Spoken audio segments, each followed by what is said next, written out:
हर महीने आपकी रिपोर्ट में आता है कि अंडा बड़ा तो लेकिन फूटा नहीं, मतलब अनओवुलेटरी साइकिल, या फिर लिख के आता है कि फॉलिकुलर सिस्ट, जो सिंपल सिस्ट भी हो सकती है, हेमरेजिक सिस्ट भी हो सकती है।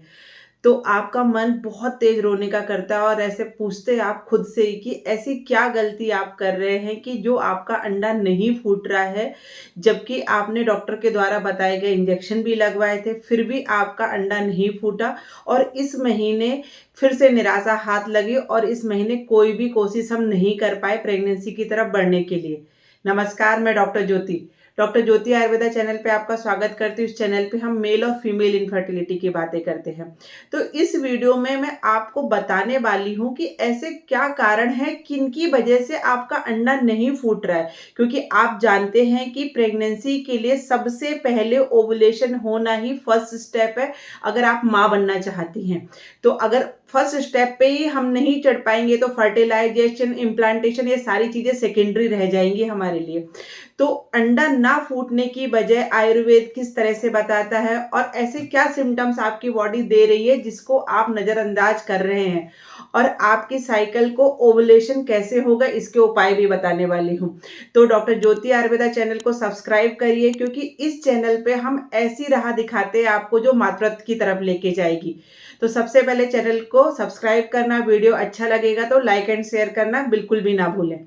देखिए, आयुर्वेद ऐसा मानता है कि जो फॉलिकल है जो आपको ओवुलेशन में दिखती है कि आपकी फॉलिकल 20 mm की हो गई है, 22 mm की हो गई है, 18 mm की हो गई है, ये स्त्री बीज के ऊपर की एक थैली है, मतलब एक उसके ऊपर का एक बैग है जो फॉलिकल हम देख पाते हैं।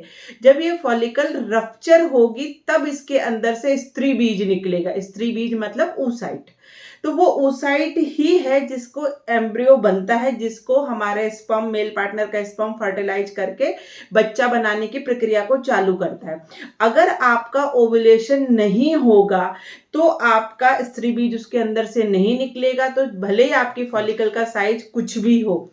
तो अब हमें यहाँ पे ये समझने की जरूरत है कि आपका ओवुलेशन क्यों नहीं हो रहा है। क्या आपके शरीर में वात, पित्त, कफ, तीनों में से किस चीज का इम्बैलेंस हो रहा है। आयुर्वेद ऐसा मानता है कि अगर आपके शरीर में वात प्रधानता बहुत ज्यादा रहेगी तो आपका अंडे का उत्सर्जन नहीं होगा, मतलब आपकी फॉलिकल रप्चर नहीं होगी।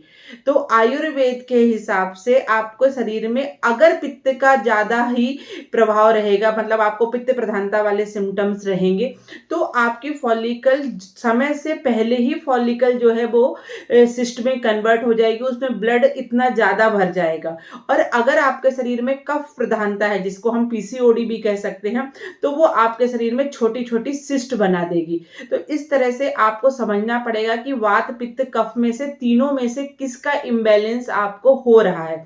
और सबसे बड़ा जो कारण है आयुर्वेद बताता है वो है आपका भय, आपका डर, कि आपको हर समय चिंता लगी रहती कि पता नहीं ओवुलेशन होगा कि नहीं होगा, अंडा बनेगा कि नहीं बनेगा। तो इसकी वजह से आपको अति चिंता की वजह से भी आपके शरीर में वात प्रकोप हो जाता है, वात की वृद्धि हो जाती है, और वो फिर हमारे शरीर से जो LH हार्मोन है उसके सिक्रीशन को कम कर देती है और हमारा अंडा रप्चर नहीं हो पाता है। तो ये तो हमने कारण समझे। बहुत बार हम लोग क्या करते हैं कि आहार की योजना बहुत अच्छी नहीं रखते, जिसके वजह से भी आपके शरीर में आप बहुत सारी ठंडी चीजें खा लेते हैं, कोल्ड ड्रिंक, आइसक्रीम, ये सारी चीजें खाते हैं, जिसकी वजह से कफ प्रधानता आपके शरीर में हो जाती है और आपका ओवुलेशन समय पे नहीं होता है, जबकि आप इंजेक्शन लगवा लेते हैं। बहुत बार आप दो दो बार भी इंजेक्शन लगवाते तो भी आपके शरीर से फॉलिकल जो है वो रप्चर नहीं हो पाती है।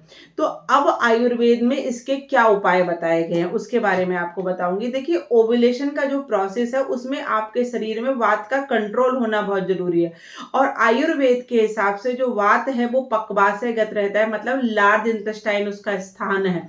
तो अगर आपको कॉन्स्टिपेशन रहेगा तो भी आपको अंडा फूटने में दिक्कत होगी। तो आयुर्वेद के हिसाब से आपके वात की अनुलोमन गति होनी चाहिए। इसलिए रात को जब आपका ओवुलेशन का 10th डे से 14th डे के बीच में टाइम रहेगा, तो उस समय आपको रात को 2 चम्मच कैस्टर ऑयल रात को रोज सोते समय पीना ही है। दूसरी चीज आपको जो करनी है वो है आपको कपालभाति बहुत ज्यादा करनी है, मतलब पीरियड के 5th डे से लेके 14th या 16th डे तक, जब तक आपका अंडा रप्चर नहीं होगा, जब तक आपको कपालभाति आपकी ओवरीज के ब्लड सर्कुलेशन को इनहेंस करेगा और आपकी फॉलिकल को नेचुरल रप्चर की तरफ लेके जाएगा, क्योंकि जब फॉलिकल में ब्लड फ्लो बढ़ता है तभी फॉलिकल रप्चर होती है। तीसरी चीज जो आपको यहाँ पे करनी है वो है आपको नींद बहुत अच्छी लेनी है, क्योंकि नींद आप अच्छी लेंगे तो आपके शरीर में वात का कंट्रोल होगा, आपके हार्मोनल जो इम्बैलेंस हो रहे थे वो ठीक होंगे, आपके HPO एक्सिस अच्छी होगी और आपका अंडा नेचुरली रप्चर होगा। चौथी चीज जो आप यहाँ पे कर सकते हैं वो है आपको पिट्यूटरी को स्टिमुलेट करना है। पिट्यूटरी को स्टिमुलेट करने के लिए आप यहाँ पे आयुर्वेद ने बताई गई नस्य चिकित्सा ले सकते हैं। नस्य चिकित्सा में आपको 10th डे से 14th डे के नाक में अदरक के रस की 2-2 बूंदे डालनी है, जो आपकी पिट्यूटरी को स्टिमुलेट करेंगे। तो इन जब कारणों से अंडा नहीं फूट रहा, वो सारे कारणों पे जब हम काम करेंगे तो अंडा नेचुरली रप्चर होगा। और सबसे ज़्यादा ज़रूरी यहाँ पे चीज़ है वो है आपके अंडे की क्वालिटी अच्छी रहे। अंडे की क्वालिटी अच्छी रखने के लिए आपको शतावरी चूर्ण पीरियड के 3rd डे से 14th डे तक डेफिनेटली एवरी डे 3 से 5 ग्राम की मात्रा में लेना है। चौथी चीज आपको क्या करनी है, यहाँ पे आपके पेट की कैस्टर ऑयल से मसाज करनी है। कैस्टर ऑयल से मसाज करिए, उसके ऊपर हॉट वाटर बैग से 10 मिनट तक सिकाई करिए। जब ये सारी चीजें करेंगे तो ये आपके स्थानिक वात को, जो आपके लोअर एब्डोमेन में वात प्रकोप हो रहा है जिसकी वजह से गैसेस हो रही हैं, जो आपकी ओवरीज के ब्लड सर्कुलेशन को रोक रही हैं, वो दूसरा कॉन्स्टिपेशन दूर होगा। तीसरा आपके बच्चा जो बनेगा उसकी गद्दी अच्छी बनेगी, क्योंकि आप शतावरी ले रहे हैं, और अंडे की क्वालिटी अच्छी होगी। पिट्यूटरी आपकी स्टिमुलेट रहेगी तो LH हार्मोन का सर्ज होगा और फॉलिकल टाइमली रप्चर होगी।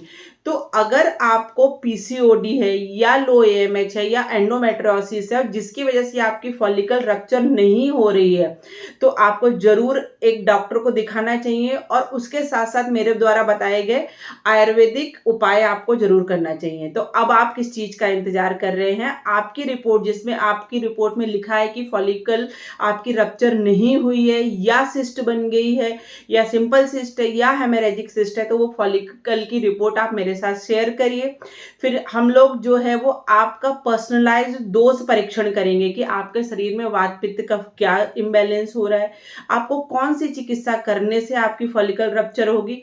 और मैं डेफिनेटली आपसे बोल रही हूँ कि 3 से 4 साइकिल में आप नेचुरली कंसीव करेंगे, क्योंकि अंडा नेचुरली रप्चर होने लगेगा। तो अब आपको जो स्क्रीन पे नंबर दिख रहा है उस पर कॉल करना है, आपकी रिपोर्ट शेयर करनी है, और मेरे साथ अगर ऑनलाइन जुड़ना, कंसल्टेशन चाहते हैं तो इस पे पेड कंसल्टेशन रहेगा ये। तो इस तरह से आपका अंडा फूटेगा भी और बच्चा चिपकेगा भी। तो इस तरह के वीडियो के लिए चैनल को सब्सक्राइब करिए, वीडियो को लाइक एंड शेयर करिए। फिर से कहूँगी, डॉक्टर ज्योति आयुर्वेदा में हम उस दिशा की तरफ आपको ले जाते हैं जो मातृत्व की ओर बढ़ाएगी आपको। नमस्कार।